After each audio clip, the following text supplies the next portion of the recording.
The wind swept relentlessly across the frozen expanse of the Siberian tundra, carrying with it biting shards of ice and snow that tore into the barren landscape like a pack of ravenous wolves.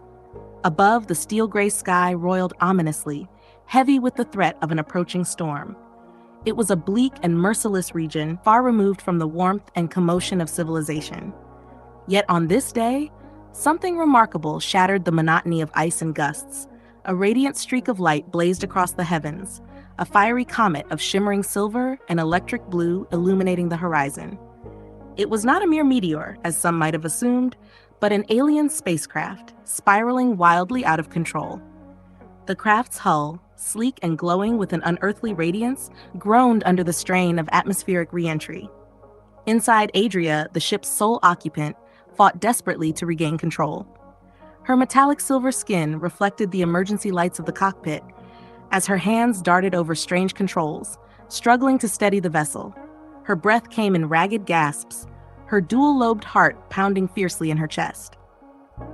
The asteroid belt she had passed through moments earlier had severely damaged her navigation systems, leaving her powerless as the planet's gravity inexorably pulled her downward.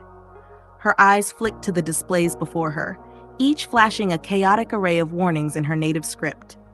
Adria's homeworld, Elena, was a sanctuary of bioluminescent forests and towering crystalline spires, a place of harmony, worlds apart from the chaotic wilderness surrounding her now. The thought steadied her nerves even as the ship trembled violently. She gripped the controls tighter, her large, luminous eyes scanning for a safe landing site. The ground surged up to meet her. There was no time for hesitation, only to brace for impact. The crash was deafening. Metal screeched as the ship gouged a jagged trench in the icy terrain. Snow and debris erupted into the air, creating a plume of destruction visible for miles around. When the dust settled, silence returned to the tundra.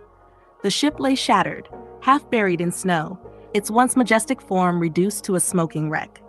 Inside, Adria stirred, every ache from the crash searing through her body. Her thermal suit, designed for the mild climate of her home world, offered scant protection against the biting cold. Her breath fogged in the frigid air as she forced herself to move. With slow, painful steps, she stumbled from the wreckage, her silver skin faintly shimmering in the pale light. Around her stretched a desolate wasteland of ice and snow as far as the eye could see. The temperature was dropping rapidly, and though her alien physiology was resilient, it was not suited to this frozen hellscape. Adria was utterly isolated. Miles away, Daniel Reed was making his way back to his cabin. The snowmobile growled beneath him, its tracks slicing through the thick snow.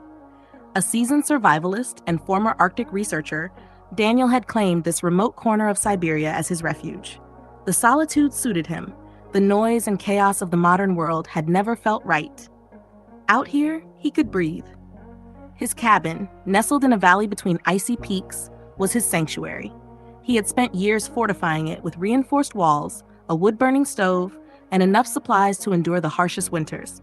On this day, he was returning from a supply run, his sled laden with canned goods and firewood. As he crested a ridge, something caught his eye. A curl of smoke rising starkly against the gray horizon, standing out sharply from the pristine white expanse. Frowning, Daniel pulled his snowmobile to a stop. There shouldn't be anyone this far from the nearest settlement. Driven by curiosity, he adjusted his goggles and turned toward the smoke. As he neared the source, the scene unfolding before him seemed like something from a dream or a nightmare. The alien craft lay in ruins. Its sleek, otherworldly design was unlike anything he had ever encountered. The snow around it was scorched and littered with wreckage, the air thick with the acrid smell of burnt metal. Then he saw her. She was barely upright, a slender, fragile figure with skin shimmering like liquid silver. Her movements were unsteady, clearly ill-suited to the brutal cold. Daniel's first instinct was to help, though he had no idea what or who she was. "Hey," he called out, his voice muffled by the biting wind. She turned, her large, luminous eyes locking onto him. For a moment, silence passed between these two beings from vastly different worlds, an unspoken exchange of recognition. Then she took a step forward, her legs buckling under her weight. Daniel rushed to catch her before she fell. She was unnaturally light, her skin cool to the touch. Her lips moved, forming words he could not understand, her voice weak but melodic. "You're freezing," he said, though he doubted she comprehended. "I need to get you somewhere warm." She nodded faintly, resting her head against his chest. Daniel wasted no time. He wrapped her in a thick blanket from his snowmobile and secured her carefully on the back before heading toward his cabin. The journey was slow, the icy terrain treacherous, but he pressed on, the weight of his mysterious passenger a constant reminder of urgency. Once inside, Daniel gently placed her near the fire. The room's warmth began to seep into her body, her shivering gradually easing as she huddled under the blanket. Daniel fetched a thermos of hot tea, pouring a cup and offering it to her. Hesitantly, she accepted, hands trembling as she mimicked his movements. The liquid seemed to revive her, a faint flush returning to her silver skin. She looked at him, her luminous eyes filled with a mix of gratitude and wonder. Daniel marveled at her. She was unlike anything he had ever imagined, both alien and strangely human. "You're safe now," he said softly, though he knew she couldn't understand. She tilted her head as if trying to decipher his words, then smiled. A small, hesitant gesture needing no translation. In the days that followed, they began to communicate, despite their languages being utterly foreign to each other. Adria, as Daniel started calling her, revealed a holographic projection from a device salvaged from her wrecked ship. The images depicted her homeworld, a breathtaking realm of floating spires and glowing seas. Daniel listened intently as she gestured toward the stars. He realized she was trying to explain her predicament, that she needed help repairing a device, likely a distress beacon. The crash had shattered the beacon, its delicate components scattered and damaged. Adria worked tirelessly to recover what she could. Her movements grew more assured as her strength returned. Daniel offered his assistance, digging through his tools and supplies for anything useful. Together, they labored to fix the device. Though their methods differed greatly, their shared resolve bridged the divide. Adria guided him with gestures, while Daniel improvised with the materials at hand. As they worked, their bond deepened. They laughed when their makeshift repairs sparked unexpectedly and shared quiet moments by the fire after the day's toil. Against all odds, they became a team. After weeks of effort, the beacon was finally restored. Adria activated it, a pulse of light shooting into the night sky. She looked at Daniel, her expression a bittersweet mix of hope and sorrow. He understood this was farewell. When the rescue ship arrived, a vast, sleek vessel descending from the heavens, Adria's people had come for her. She turned to Daniel, her luminous eyes shining with gratitude. She placed a hand on his chest and spoke her first word in his language, "Friend." Daniel smiled, though his heart ached. "Friend," he echoed. As the ship rose into the sky, Daniel watched until it disappeared, leaving the tundra once again silent and still. Months later, beneath shimmering auroras, a streak of light appeared in the sky. Not a crash this time, but a message, a promise that their story was far from over. For in the vastness of the cosmos, connections endure. As if their kind was uncommon, and certain connections could never be severed. The streak of light gradually vanished into the dark abyss, leaving Daniel standing amidst the snow, his breath forming gentle clouds. He gazed at the symbol faintly glowing on the snow before him. It wasn't a random design, but a purposeful engraving, carved with meticulous care. The emblem resembled a starburst, encircled by arcs and smaller glyphs, softly illuminated with a pale blue glow. He had encountered something linked to Adria's technology. Kneeling beside it, he brushed away the snow with his gloved hand, tracing the contours. Though unsure how he comprehended it, the message was unmistakable. She remembered him and would come back. For the first time in months, a genuine smile crept onto his face. Days passed slowly after that, the tundra returning to its usual stillness and solitude. Yet Daniel's heart harbored a quiet hope. Every time he ventured outside, whether to chop wood or check his traps, he found himself scanning the skies. His thoughts often wandered back to Adria, her radiant eyes, her hesitant smile, and the determination she showed while repairing the beacon. Those memories were etched deeply in his mind. Her departure had left an emptiness, but the symbol reignited his hope. One cold, clear night, as the auroras painted the heavens with vibrant shades of green and purple, Daniel heard it, a faint rhythmic hum. At first, he thought it was the wind, but the sound grew stronger, resonating through the air like a melody. He stepped outside, boots crunching on the snow. The noise seemed to come from above, and then he saw it, a small craft descending, its sleek shape softly glowing against the dark sky. It was smaller and more intimate than the massive rescue ship he'd seen before. Hovering momentarily, it then gently landed on the snow, its light beaming. Daniel's heart raced as a panel on the craft opened with a quiet hiss.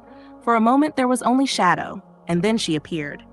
Adria stepped out, her silver skin shimmering in the aurora's light. She wore a cloak that gleamed like liquid metal, and in her hands she carried a small glowing device. Her eyes met his, and she smiled, a smile full of warmth and familiarity. Daniel couldn't help but grin broadly. "You came back." Adria tilted her head, curious, as if trying to decode his words. Then she raised the device and pressed a button. A soft hum emanated from it, and when she spoke, her voice carried a faint mechanical echo. "I came back," she said, her words deliberate but clear. Daniel stared, astonished. "You learned our language?" Adria nodded slowly, her smile widening. "Not all of it, but enough." He laughed, the sound echoing across the frozen expanse. "Enough is more than I expected." She gestured toward the cabin, her eyes sparkling with curiosity. "May I come inside?" "Of course," Daniel replied, leading her toward the cabin's warmth, his mind swirling with questions. Inside, the fire crackled softly, casting flickering shadows on the walls. Adria removed her cloak, revealing a sleek suit that adjusted to the surrounding temperature. She settled near the fire, her glowing eyes scanning the room as if taking in every detail. Daniel handed her a cup of tea, which she accepted with a grateful nod. "Warm?" she said, her voice still tinged with a mechanical tone but smoother now. "Yeah," Daniel replied, sitting opposite her. "It's good to see you again. I didn't think I would." Adria looked at him, her expression softening. "I wanted to come back to thank you," she said, hesitating as if searching for the right words. Curious, Daniel leaned back, his smile fading a bit. "You've already given me a lot to think about, but why risk it? Are your people okay with this?" She nodded. "I told them you saved me. They trust me. I wanted to see you again." The weight of her words hung between them, and for a moment, only the fire crackled. "Guess I have a lot to show you," Daniel said at last. "Welcome back, Adria." In the following weeks, Adria became part of Daniel's life. She absorbed everything swiftly, from how to build a fire to the complexities of Earth's strange weather. In return, she shared glimpses of her own world, a place of radiant beauty and advanced technology that seemed almost magical to Daniel. One evening, as they sat beneath the stars, Adria activated a small holographic device. A three-dimensional image of her home world appeared, slowly rotating in the air. Daniel watched, captivated, as she pointed out landmarks, her voice soft but lively. "It's beautiful," he said, eyes fixed on the glowing projection. Adria regarded him thoughtfully, her gaze different from here but sincere. "This place is beautiful too," she said, her eyes drifting to the snowy landscape around them. Daniel chuckled. "I suppose it has its charm." She smiled, meeting his gaze. "It has you." His breath caught at her words, the honesty in her voice leaving him momentarily speechless. As days turned to weeks, it became clear that Adria's return wasn't fleeting. She had brought supplies and tools far beyond anything Daniel had ever seen. Together, they began transforming the cabin and its surroundings. The small shelter became a center of innovation, blending Daniel's rugged survival skills with Adria's advanced technology. The wood stove was replaced by a clean, efficient energy source. The frost-covered windows were reinforced with a transparent material that retained heat while letting in light. In the evenings, they shared stories. Adria's English improved steadily, and Daniel found himself enchanted by her tales of her people, their culture, and their philosophy of cosmic harmony. He, in turn, told her about his life, the struggles he had faced, the reasons he chose solitude, and the simple beauty he found in his existence. Through it all, their bond deepened. What had begun as a chance meeting in the icy wilderness grew into something far more profound, a connection that transcended the boundaries of their worlds. And as the auroras danced above them, painting the sky with vibrant colors, they both knew their story was just beginning.